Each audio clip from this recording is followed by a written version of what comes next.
See, these are the 18 biodiversity heritage sites of India. Let us see, starting with Karnataka. In the Bangalore, the first one is called as the Nallur Tamarind Grove. What is this Nallur Tamarind Grove?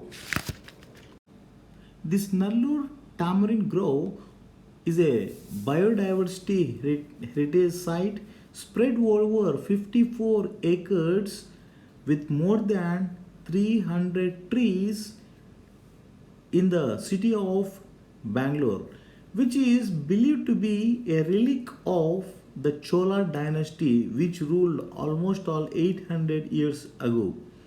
This is a significant component of this popular structure is a group of old plants standing like ageless sentinels. This is in the Devanahalli taluk of Bangalore. The next one is called as, again in the Karnataka is called as Hogrikan Shola vegetation. The Hogrikan Shola vegetation is located in the district of Chikmagalur, in the district of Kadur, where this is a unique Shola vegetation and the grassland with number of floral species which are unique and having a lot of medical values. Therefore, the government of Karnataka has accepted the BMC, the Biodiversity Management Committee, the BMC Biodiversity Management Committee, and has announced this one as the important heritage site, which is located. This region is linked with the Babu Budan Hills and the Kemmanugudi region of Western Ghats, which is adjacent to the Bhadra Wildlife Sanctuary. This is about the Hogrekan Biodiversity Heritage Site. The third one is the University of Agricultural Science GKVK campus, Bangalore, which is around almost 167 hectares. Its campus is considered to be one of the greenest areas in Bangalore. The biodiversity of this campus constitutes a critical repository of various forms of flora and fauna.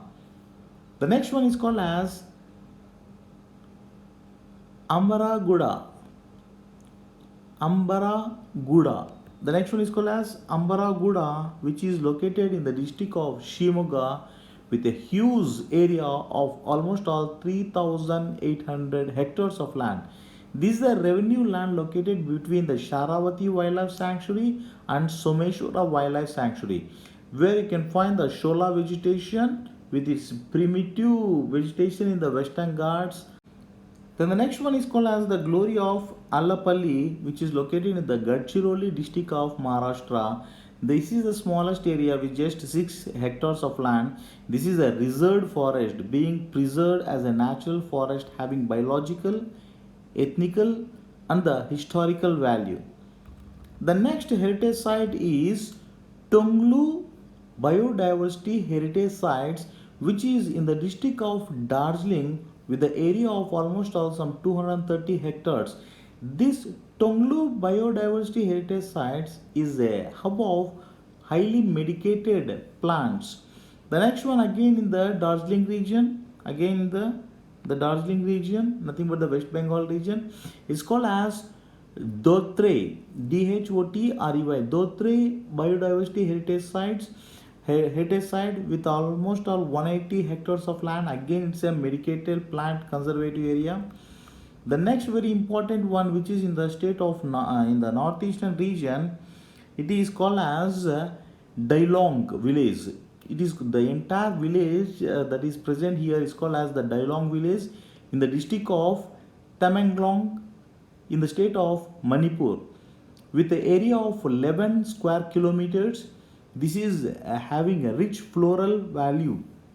Then the next lake that is present here in the Telangana in the district of Sangareddy called as Aminpur Lake. The importance of this Aminpur Lake is where you can find the flamingo bird species. They migrate from all the way from different parts of the world, especially from the Central Asiatic region. They migrate to this Aminpur Lake. The next one is in the state of Assam. The name of the biodiversity site is called as Majuli. In fact, this is the riverine island district of Assam.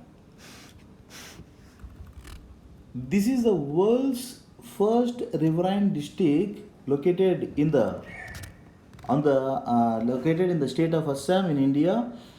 It is on the river called as Brahmaputra. It is harboring the unique ecology and cultural heritage. It's a very important one called as the Majuli. Then the next one is called as the Gharial Rehabilitation Center, which is located in the Kukrel Reserve Forest of Lucknow, Uttar Pradesh. Yeah, it is the is a important gharial rehabilitation. Gharials are nothing but they are the species which belongs to the crocodile family. They are the endangered species, critically endangered species located in India. The next one is called as Chilkigar Kanak Durg. This Chilkigar Kanak Durg is a very important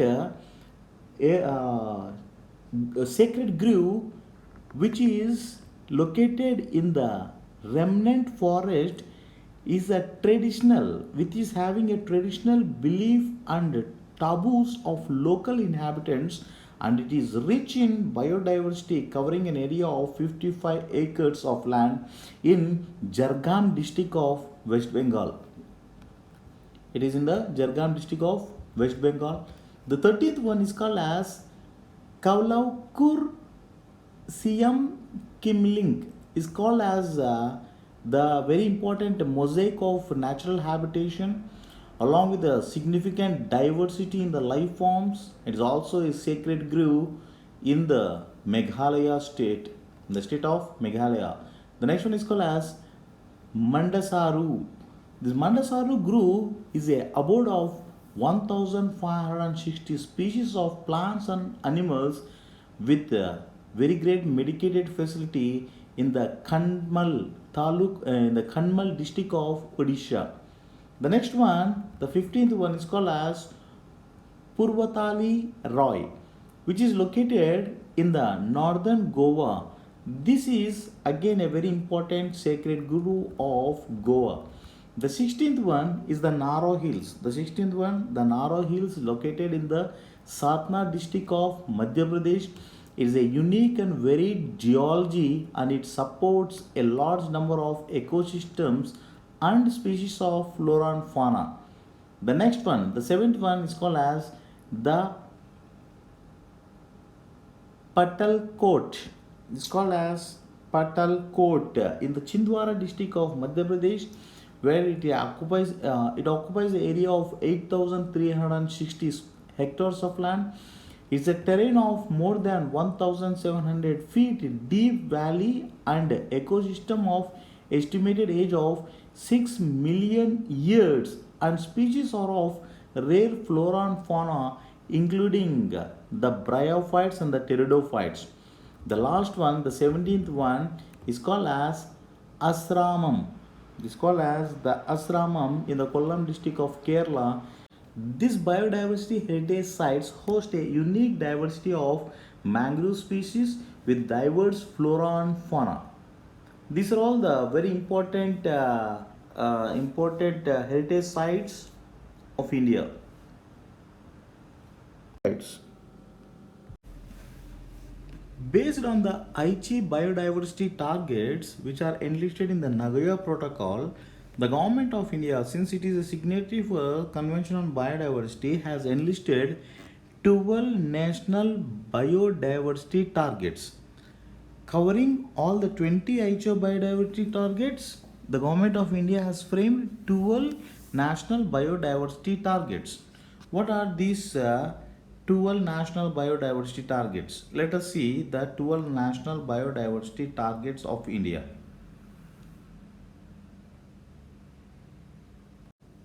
The target number one. The target number one is by 2020, a significant portion of the country's population, especially the youth, should be aware of the values of biodiversity.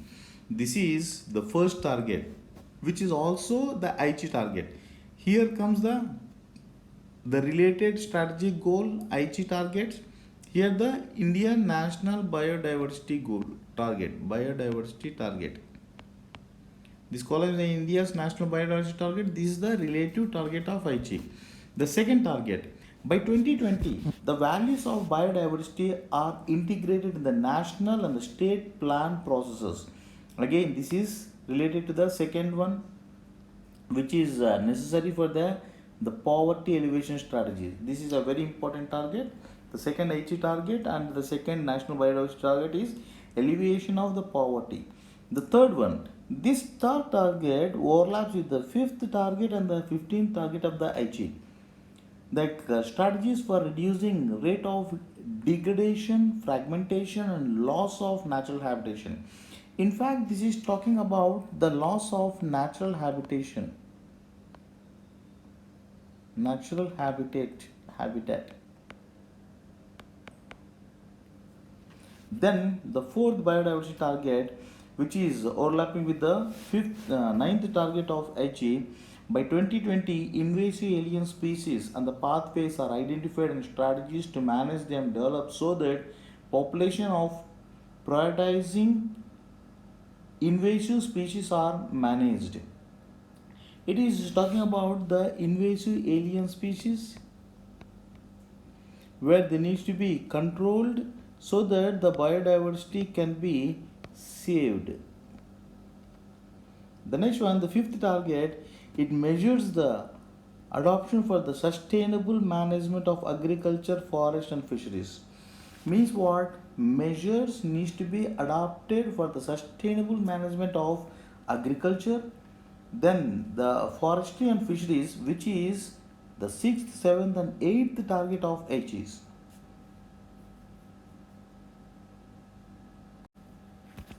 See the sixth target is talking about the ecological representative areas on land and in inland waters as well as the coastal and the marine ecosystems. Means what? The national biodiversity which is located in the marine areas needs to be protected. This is the 10th, 11th and 12th IG targets. It is protecting the biodiversity by announcing the areas as protected areas. That comes the seventh target. What is the target? The target is by 2020 genetic diversity of cultivated plants, farm livestock and their wild relatives including other socio-economically as well as the culturally valuable species is maintained and strategies have been developed and implemented for minimizing genetical erosion and safeguarding their genetical diversity. What do you mean by here? The wild relatives. See the key word here is called as the wild relatives. What do you mean by wild relatives? Nothing but their source, the genetical source which is present in the wild. These are relatives. The wild relatives needs to be protected. It is the 13th HE target. Then the eighth target is by 2020 ecosystem services, especially those related to water, human health, livelihood, and well-being, are enumerated and measured to safeguard them are identified, taking into account the needs of the women and the means what the weaker section of the people, section of the society, needs of the women and the local communities, particularly the poor and vulnerable section. This is the 14th HE target. The ninth target is by 2015 access to genetical resources and the fair and equitable sharing of the benefits arising from the utilization of the genetic resources as per the Nagoya Protocol are operational, consisting with the Biodiversity Act, which is a IG 16th target. The 10th target talks about the effective participation and updated National Biodiversity Action Plan is made operational at different levels of the governance. Means what? At the levels like, what are the levels like? At the national level, at the state level and the local level. Then the biodiversity, National Biodiversity Target 11.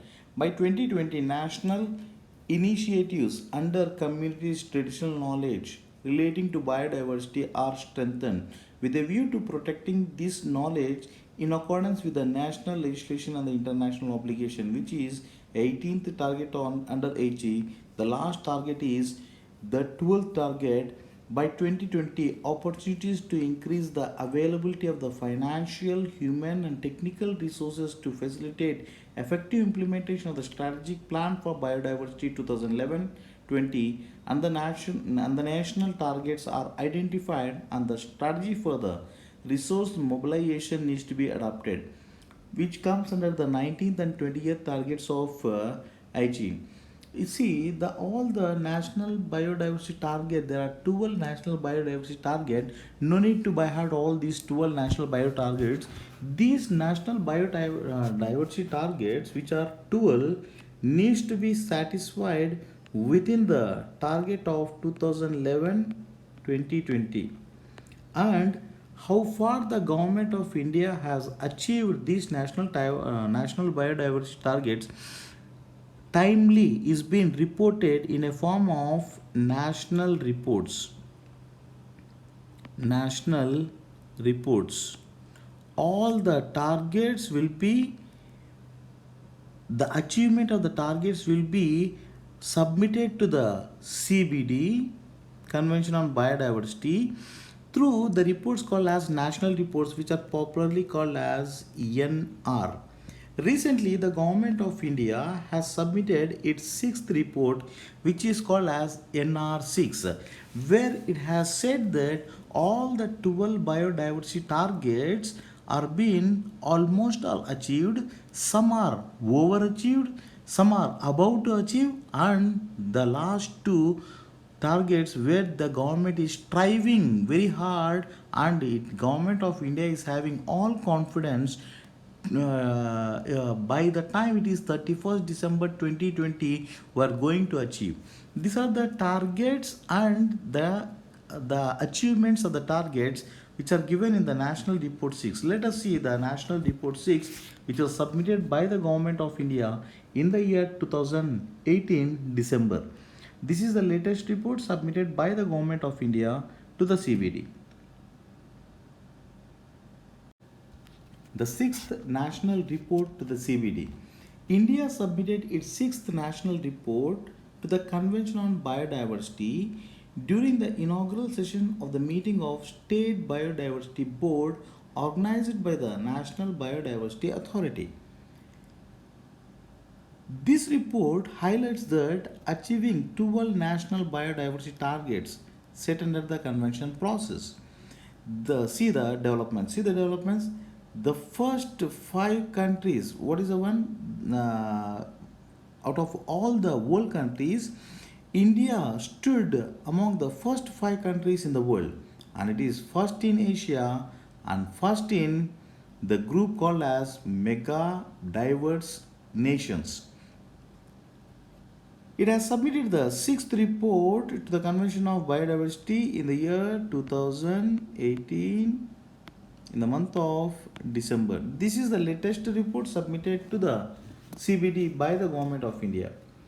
Out of 12 national biodiversity targets, which are in line with the 20 global Aichi biodiversity targets, how much of achievement is being showed by the Government of India? Let us see the highlights of the reports. What are the highlights of the reports? India has overachieved one of the target in the raise of forest cover.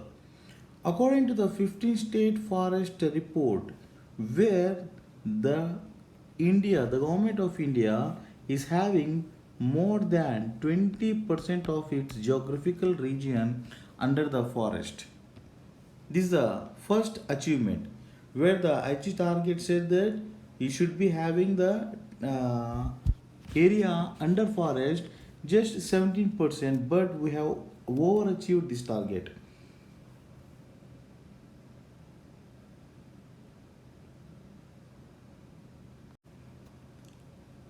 India published the first internationally recognized certificate of compliance, which is called as IRCC, under the protocol in 2015, and since then published nearly 75% of the IRCC. In fact, this IRCC needs to be published as a mandatory condition under CBD, and India has published these the report called as the internationally recognized certificate of compliance. Then the next point in the national report 6 is it has achieved a target relating to access and benefit sharing under Nagoya Protocol. It has achieved means what? Where all the benefits are being given to the local communities where the genetical resource was collected. Then it is giving certain important statistics regarding the fauna species. Indian population means the population regarding lions in India has risen over 520 in the year 2015 and elephants to more than 30,000 in the year 2016 and one horn rhinos to 2,400, where this is the greatest achievement in the case of one horn rhinos where the number is right now 2,400 plus, where the number was earlier just at the brink of extinction during the early 20th century. It is because of the implementation of the very important project called as Project One Horned Rhino Vision 2020. The next very important achievement, whenever you are talking about the critically endangered species in the entire world, where the world's critically endangered species stood at 0.3%, whereas the Indian species which are critically endangered are just placed at 0.08%, which is the greatest achievement here in India. The next one is the next very important point in the national report 6 is measures have been taken for the sustainable management of agriculture, fisheries, and forestry, which is a very important target under the national biodiversity targets. Then the programs are in place to maintain the genetical diversity of cultivated plants, farm livestock, and their wild relatives towards minimizing the genetical erosion.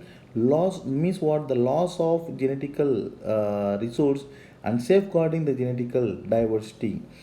The last point in the national report 6 is the mechanisms and enabling environment are being created for recognizing and protecting the vast heritage of coded and oral traditional knowledge relating to biodiversity. These are all the commitments given by the government of India to the world countries. UPSC will be picking the questions directly from such commitments given by the government of India to the world countries. Say, for example, from where the questions can be asked, let us see one small mains related question here. Though it is for the preliminary part, let us see even the mains part also. Suppose if you talk about the sustainable management of agriculture, fisheries, and the forestry, what the government of India has given the commitment, measures have been taken for the sustainable management of agriculture, fisheries, and the forestry. This is what the commitment given by the government of India. Now, the question in the UPSC can be asked directly like this: explain what are the measures. Explain what are the measures taken for the sustainable management of agriculture? This can be a question directly like this.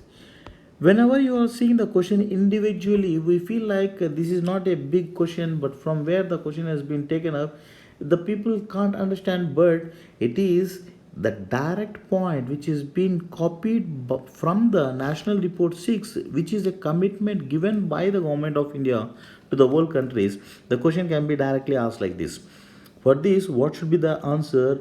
What do you mean by the sustainable management of agriculture?